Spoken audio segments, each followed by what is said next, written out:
السلام علیکم میری پیاری یوٹیوب فیملی، امید کرتی ہوں کہ آپ سب خیر و عافیت سے ہوں گے۔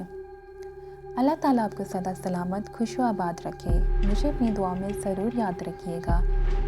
کہانی کا آغاز کرنے سے پہلے میں آپ سب سے گزارش کرتی ہوں کہ اگر آپ کو میری کہانی پسند آئے تو مجھے سبسکرائب کرنا مت بھولیے گا۔ تو چلتے ہیں کہانی کی طرف۔ لاہور کے ایک چھوٹے گاؤں میں عائشہ نام ایک لڑکی رہا کرتی تھی، جو ایک نہایت ہی شریف خاندان سے تعلق رکھتی تھی۔ اس کی عمر 17 سال تھی اور وہ اپنے والدین کی اکلوتی اولاد تھی۔ عائشہ کی زندگی معمول کے مطابق چل رہی تھی، جب تک عائشہ ایک پراسرار واقعہ سے نہ ملی، جس نے اس کی تمام تر زندگی کو برباد کر کے رکھ دیا تھا۔ گاؤں کے قریب ایک پرانا قبرستان ہوا کرتا تھا، جو صدیوں سے ویران پڑا تھا۔ گاؤں والے اسے جنات کا مسکن کہا کرتے تھے۔ ایک دن عائشہ اپنی چند سہیلیوں کے ساتھ قبرستان کے قریب سے گزر رہی تھی کہ اچانک اسے محسوس ہوا جیسے کوئی سایہ اس کے پیچھے چل رہا ہے۔ وہ پلٹی، لیکن وہاں کوئی موجود نہیں تھا۔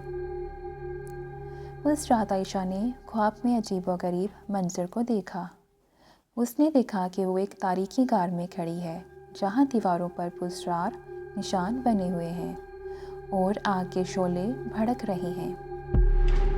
اچانک ایک خوفناک چہرے اس کے ارد گرد نمودار ہونے لگے، جو انسانی نہیں لگ رہے تھے۔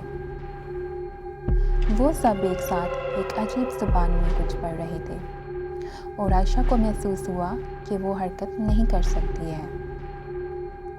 اگلی صبح جب وہ جاگی تو اس کا بدن کانپ رہا تھا اور دل بری طرح دھڑک رہا تھا۔ اس نے اپنے والدین کو اپنے خواب کے بارے میں بتایا، لیکن انہوں نے اس کی بات پر یقین نہ کیا۔ چند دن بعد عائشہ کی طبیعت خراب رہنے لگی۔ کبھی وہ بلا وجہ ہنسنے لگ جاتی اور کبھی چینکنے لگ جاتی۔ اس کے والدین نے مقامی ڈاکٹر سے رجوع کرنے کو کہا، لیکن اس کی حالت بدتر ہوتی گئی۔ جلد ہی گاؤں میں چرچے ہونے لگے کہ عائشہ پر کچھ قابض ہو گیا ہے۔ ایک رات عائشہ کی ماں نے دیکھا کہ وہ اپنے کمرے میں تنہا بیٹھی آئینے میں دیکھ رہی ہے۔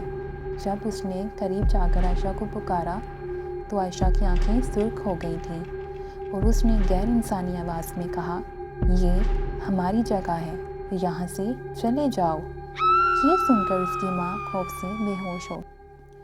اس واقعہ کے بعد گاؤں کے بزرگوں کو بلایا گیا، جنہوں نے مشورہ دیا کہ کسی عامل سے رابطہ کرنا چاہیے۔ ایک مشہور عامل مولانا حذفیہ کو بلایا گیا، جو اپنی روحانی طاقتوں کے لیے مشہور تھے۔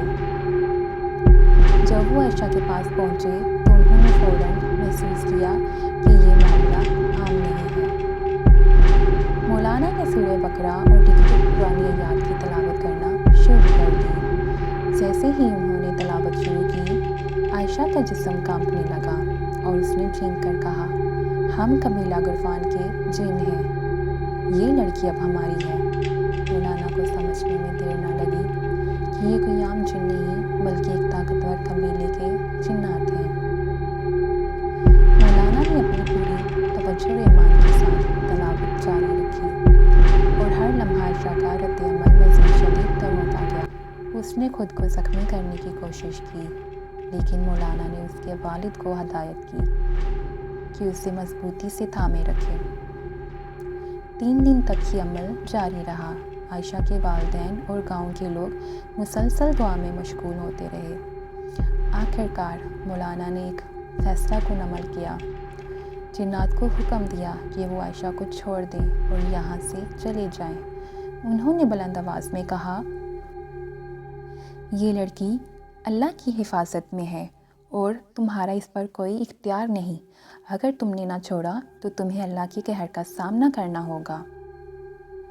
عائشہ ایک آخری بار زوردار جھٹکے سے چھٹ پٹائی اور زور سے چینکی اور پھر خاموش ہو گئی۔ اس کا جسم نڈھال ہو کر زمین پر گر گیا تھا۔ مولانا نے بتایا کہ جنات اب رخصت ہو چکے ہیں، لیکن انہوں نے عائشہ کے والدین کو ہدایت کی کہ وہ اس کے ایمان کو اور مضبوط کریں اور روزانہ قرآن کی تلاوت کیا کریں تاکہ دوبارہ کوئی شیطانی قوت کا سامنا نہ کریں۔ عائشہ آہستہ آہستہ صحت یاب ہونے لگی۔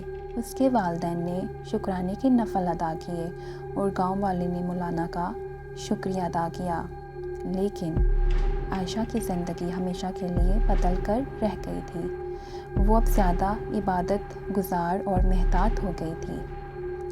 اس واقعہ کے بعد گاؤں کے لوگ قبرستان کے قریب جانے سے بھی گریز کرنے لگے اور ہمیشہ دعا کرتے کہ اللہ انہیں ہر برائی اور شر سے محفوظ رکھے۔